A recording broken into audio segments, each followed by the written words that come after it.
হৃদয় দরজা খোলার মতো আওয়াজ পেয়ে রুম থেকে বাইরে এলো।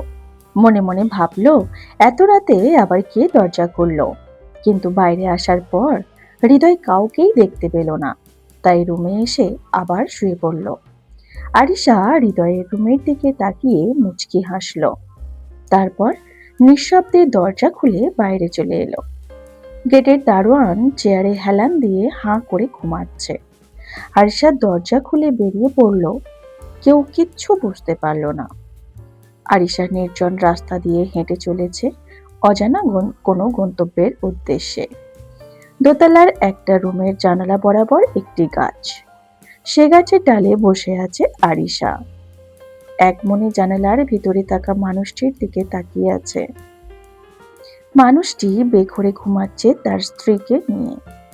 আরিশার হাতে ধারালো একটা ছুরি। আরিশার ইচ্ছে হচ্ছে এক্ষুনি ভিতরে গিয়েই লোকটির গলা বরাবর ছুরিটি চালিয়ে দিই, কিন্তু কোনো অজানা কারণে আরিশা সেটা করতে পারছে না। সকালে ঘুম ভাঙার পর আর হৃদয় ফ্রেশ হয়ে নিল। ফ্রেশ হয়ে বাইরে আসতেই দেখলো ডাইনিং টেবিলে আরিফুল আর আরিশা বসে আছে। হৃদয়কে দেখা মাত্র আরিফুল বলল, উঠেছো তুমি? তাড়াতাড়ি এসো, খাবার খেয়ে নাও। হৃদয় কোনো কথা না বলে একটা চেয়ার টেনে বসলো। হৃদয় চুপচাপ বসে আছে, কিন্তু কোনো খাবারে হাত দিচ্ছে না। তখন আরিশা বলল, এই যে মিস্টার, এভাবে বসে আছেন কেন? খান। আরিফুল বলল, তুমি কি লজ্জা পাচ্ছ? হৃদয় বলল, না। আরিশা বলল, তাহলে খাচ্ছেন না কেন? হৃদয় আর কোনো কথা না বলে খাবার খেতে লাগলো। খাওয়ার সময় আরিফুল বলল, হৃদয়, আরিশা চাইছে তুমি ওকে কলেজে নিয়ে যাওয়া আসা করো, তুমি কি বলো? হৃদয় এই কথা শুনে আরিশার দিকে তাকালো। আরিশা মুচকি মুচকি হাসছে। সত্যি হাসলে মেয়েটাকে অনেক মায়াবতী লাগে। হৃদয় জবাব দিল, আপনি যা বলবেন আমি তাই করব, কারণ আমি তো আপনার কাছে অনেক ঋণী। আরে বাবা, এভাবে বলতে নেই। আমি তো তোমায় শুধু সাহায্য করেছি মাত্র, এর কারণ তো জানোই। হ্যাঁ আঙ্কেল। খাওয়া শেষ। হৃদয় রেডি হয়ে বাইরে এসে দেখলো আরিশা রেডি। আরিশা বলল, চলুন। আরিশা হৃদয়ের সাথে বাড়ি থেকে বের হলো। আরিশা হৃদয়কে বলল, কলেজ এখান থেকে খুব একটা দূরে নয়, প্রতিদিন গাড়ি নিয়ে যাওয়া আসা করি, কিন্তু আজ থেকে রিকশায় যাওয়া আসা করব। ও, কিন্তু কেন? এমনি। ঠিক আছে, আপনার যা ইচ্ছা আর কি। হৃদয় একটা রিকশা ডেকে এনে তাতে দুইজনে বসে পড়ল। হৃদয় বেশ কাঁচুমাচু হয়ে বসে আছে। এটা দেখে আরিশার বেশ হাসি পাচ্ছে। রিকশা চলছে, বাতাসে আরিশার খোলা চুলগুলো হৃদয়ের মুখে এসে পড়ছে। হৃদয় হাত দিয়ে চুল মুখ থেকে সরিয়ে দিচ্ছে। তবে আরিশার চুলের ঘ্রাণ ওর বেশ ভালোও লাগছে। কখনো এমন ঘ্রাণ সে নিতে পারেনি। মেয়েদের চুলে যে ঘ্রাণ থাকে সেটা শ্যাম্পুর ঘ্রাণ ছাড়া আর কিছুই না ঠিকই, কিন্তু সেই ঘ্রাণে বেশিরভাগ পুরুষই আকর্ষিত হয়। হৃদয় আর চোখে আরিশার দিকে তাকিয়ে দেখল। ওর মুখে এখনো হাসি লেগে আছে। আরিশা বলে উঠল, চুলের ঘ্রাণ কেমন লাগছে? হৃদয় কি বলবে ভেবে পায় না। তখন আরিশা বলল, আজ সকালে চুলে শ্যাম্পু করেছি, প্রথমবার এমন ঘ্রাণ, নিশ্চয়ই ভালো লাগছে, তাই না? হৃদয় মাথা নেড়ে হ্যাঁ জবাব দিল। আরিশা হৃদয়ের দিকে তাকিয়ে বলল, জানেন, আমার না প্রিয় মানুষটির সাথে রিকশায় চড়ে সারা শহর ঘুরে দেখার অনেক শখ, কিন্তু এখনো তো আপনার জীবনে কাউকে আসতে দেননি। যে আসতে চেয়েছে তার সাথে তো অদ্ভুত সব কাণ্ড ঘটিয়ে ফেলেছেন। কারণ তারা কোনো না কোনো ভাবে অসৎ ছিল, আর যার কারণে আমি ওসব করেছি, আর ওদের অসৎ কাজের অনুশোচনায় নিজেরাই মারা গেছে। আপনি জানতেন কি করে যে ওনারা অসৎ ছিল? আরিশা মুচকি হেসে জবাব দিল, সময় হলে সব জানতে পারবেন। রিক্সা কলেজের সামনে এসে থামলো। আরিশা আর হৃদয় রিক্সা থেকে নেমে পড়ল। আরিশা হৃদয়কে বলল, তুমি এখানে আশেপাশে থাকো, আমি ঘন্টা খানেকের মধ্যে চলে আসব। ঠিক আছে। আরিশা এবার অনার্স ফাইনাল ইয়ারে পড়ছে। হৃদয় এখানে আসার পর থেকে একটা জিনিস দেখছে যে কলেজের বেশিরভাগ ছেলে মেয়ে ওর দিকে এক দৃষ্টিতে দেখছে। এভাবে তাকিয়ে থাকার কারণ হৃদয় বুঝতে পারছে না।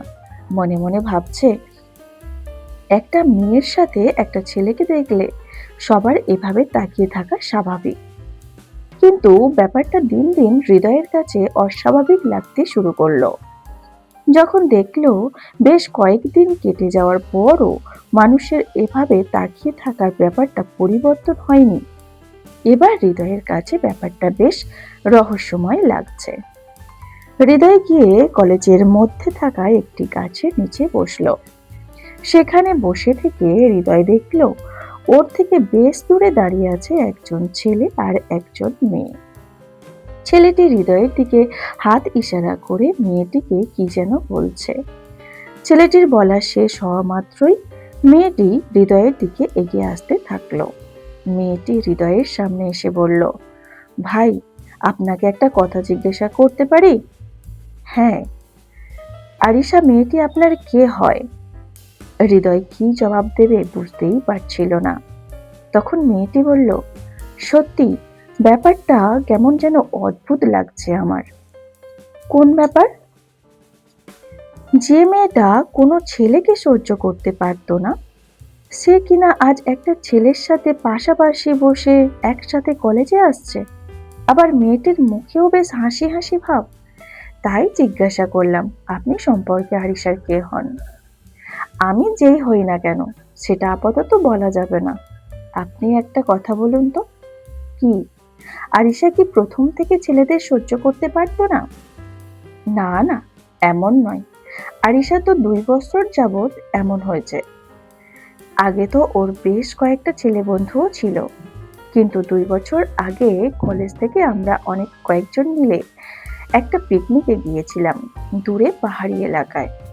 সেখানে একটা অঘটন ঘটে, আর তারপর থেকে আরিশা এমন হয়েছে, কোনো ছেলেকে সহ্য করতে পারে না। কি এমন ঘটেছিল যার কারণে আরিশা এরকম হয়েছে? আরিশার 4জন খুব ভালো বন্ধু ছিল, অভি, আরিয়ান, সাকিব আর সৌরভ। একদিন আরিশা ওদের 4জনের সাথে জঙ্গলের ভিতরে ঘুরতে যায়। অনেক সময় হয়ে যায়, ওরা কেউ ফিরে আসে না। তখন আমরা সিদ্ধান্ত নিই ওদের খুঁজতে যাওয়ার। এমন সময় আরিশা একদম রক্তমাখা অবস্থায় আমাদের সামনে ফিরে আসে। কিন্তু ওর বন্ধুরা কেউ ফিরে আসে না দেখে আমরা জিজ্ঞাসা করি, এমন হলো কি করে? ওরা কোথায়? আরিশা কোনো জবাব দেয় না, একদম নিশ্চুপ হয়েছিল। আমরা বেশ জোর জবরদস্তি করার পর আরিশা কেঁদে ফেলে আর কাঁদতে কাঁদতে বলে, ওদের 4জনের ওপর নাকি ডাকাতের দল হামলা করেছে। ওদের প্রত্যেকের হাত পা ডাকাতের দলেরা কেটে ফেলেছে, আর সঙ্গে যা ছিল সব নিয়েছে। আমি ভয় পেয়ে পালিয়ে চলে আসি। এখন ওরা কোথায়? ওইখানেই পড়ে আছে। আমরা আর দেরি না করে সেখানকার স্থানীয় লোকেদের নিয়ে আমরা ওই 4জনকে উদ্ধার করি। স্থানীয় লোকের মারফতে ওই জঙ্গলে ডাকাত আছে বলে জানা যায়নি। তারপরেও আরিশা ও তার বন্ধুদের কথার ভিত্তিতে পুলিশ অনেক খোঁজাখুঁজি করেও ডাকাতের কোনো খোঁজ পায়নি। কিন্তু এরপর থেকে আরিশা একদম, ছেলে তো দূরের কথা, ওর বন্ধুদেরও পর্যন্ত ঘৃণা করে। আমার মনে হয় এর পিছনে অন্য কোনো রহস্য লুকিয়ে আছে। এখন ওর বন্ধুরা কোথায়? ওর বন্ধুরা 4জনই তো একদম পঙ্গু হয়ে গেছে। কারো 2 হাত নেই, কারো 1 হাত বা পা নেই। বেচারাদের জীবনটাই নষ্ট। তবে একটা কথা কি জানেন? কি? আমরা মাঝে মধ্যে যখন ওদের সাথে দেখা করতে যেতাম, তখন আরিশার কথা বলা মাত্রই ওদের চোখে মুখে স্পষ্ট ভয়ের ছাপ দেখা যেত। আর আরিশা যখন ওদের কথা শুনতো তখন ওর চোখে মুখে ঘৃণা দেখা যেত। সত্যি ব্যাপারটা রহস্যময় লাগছে। আচ্ছা ভাই, আপনি বসুন, আমি আসি। ঠিক আছে। আচ্ছা, আপনি কি ওদের ঠিকানা দিতে পারবেন? হ্যাঁ। মেয়েটি চারজনের ঠিকানা দিল। তারপর মেয়েটি বলল, এখান থেকে সামনে যে মোড় আছে ওখান থেকে ডান পাশে একটা বড় মুদির দোকান আছে, সেখানে গেলে সৌরভকে পাবেন। আপনাকে অসংখ্য ধন্যবাদ।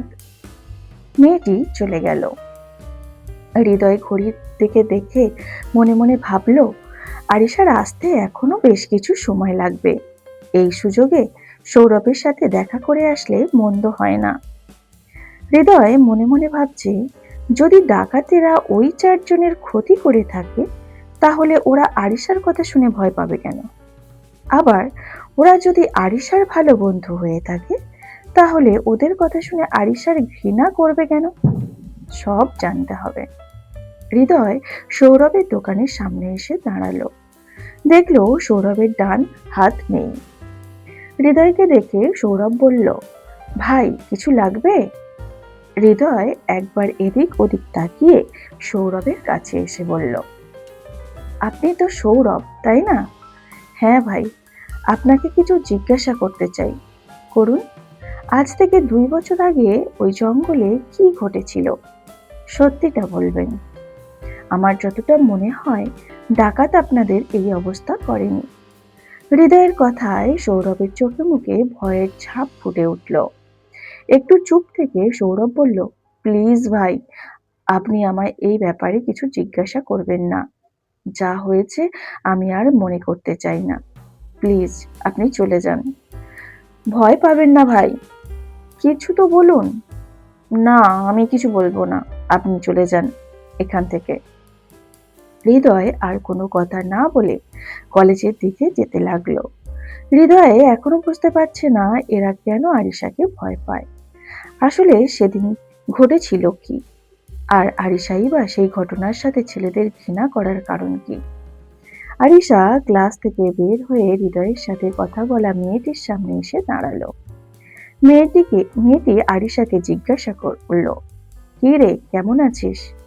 হৃদয়কে এসব কথা তোকে কে বলতে বলেছে? আরিশার কথা শুনে মেয়েটির চোখ বড় বড় করলো। মনে মনে ভাবছে, সেখানে তো হৃদয় আর সে ছাড়া কেউ ছিল না। তাহলে আরিশা এসব জানলো কি করে? রাগে আরিশার চোখ মুখ লাল হয়ে উঠছে, হাত পা রীতিমতো কাঁপতে শুরু করেছে। আরিশা বলল, তুই জানিস আমি চাইলে তোর কি করতে পারি? হ্যাঁ হ্যাঁ জানি, সরি ভাই, ভুল হয়ে গেছে, আর কাউকে কিছু বলবো না। মনে থাকে যেন। মেয়েটি ভয়ে কাঁপতে কাঁপতে বলল, হ্যাঁ থাকবে। আরিশা মেয়েটির দিকে তাকিয়ে রহস্যময় ভাবে হেসে চলে এলো।